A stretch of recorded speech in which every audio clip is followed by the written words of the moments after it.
All right.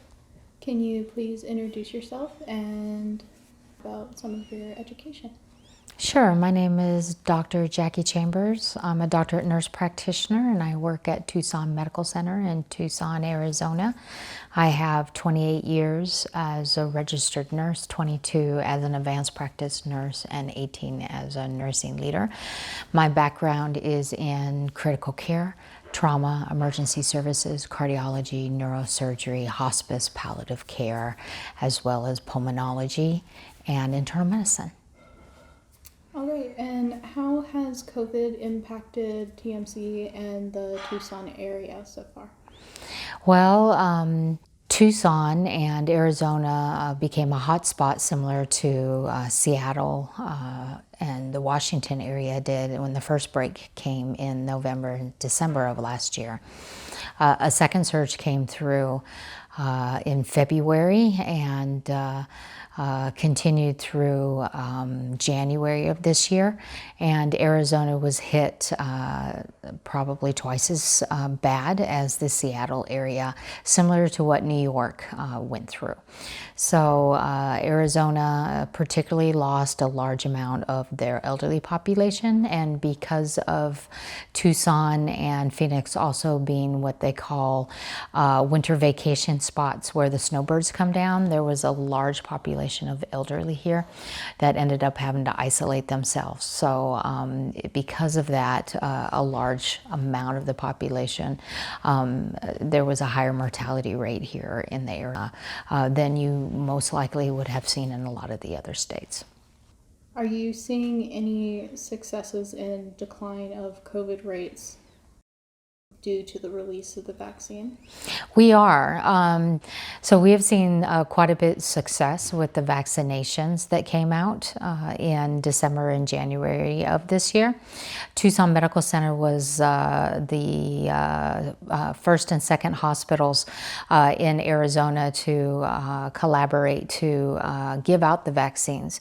We gave over 100,000 in the first month. We also partnered with the Department of Health and Human Services so that they could send out clinics to not only give the vaccine to healthy individuals who had COVID, but also to give the infusion of bamlanivimab to patients who had the signs and symptoms, as well as who were very high risk, who required it, who were coming in that needed hospitalized.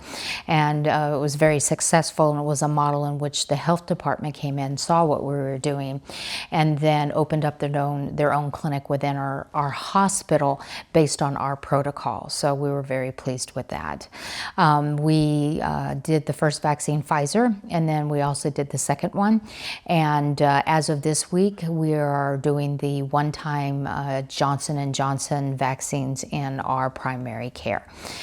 So we're very happy. About 85% of our employees and physicians, nurses, as well as retired healthcare workers have been vaccinated, and we have opened it up to the public age 16 and older to be vaccinated within our community.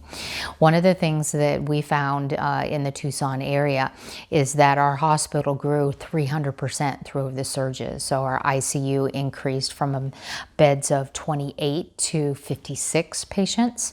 Our step-down units went from bed occupancy of 25 to 50, and even our med-surg beds went from 200 to about 450. So it was a significant increase because of the COVID patients that we had. We're the largest community hospital and the largest hospital in Tucson. We're also the only hospital that surged and stretched our nursing ratios as well as our physician ratios in order to accommodate the large influx of COVID patients that we had in the community. The other hospitals simply shipped them out to the front lines and to other states. We were receiving patients from California, from Nevada, from other places here in Arizona, as well as Texas. We had hospitals calling us from all over, asking us to accept their patients, and we did.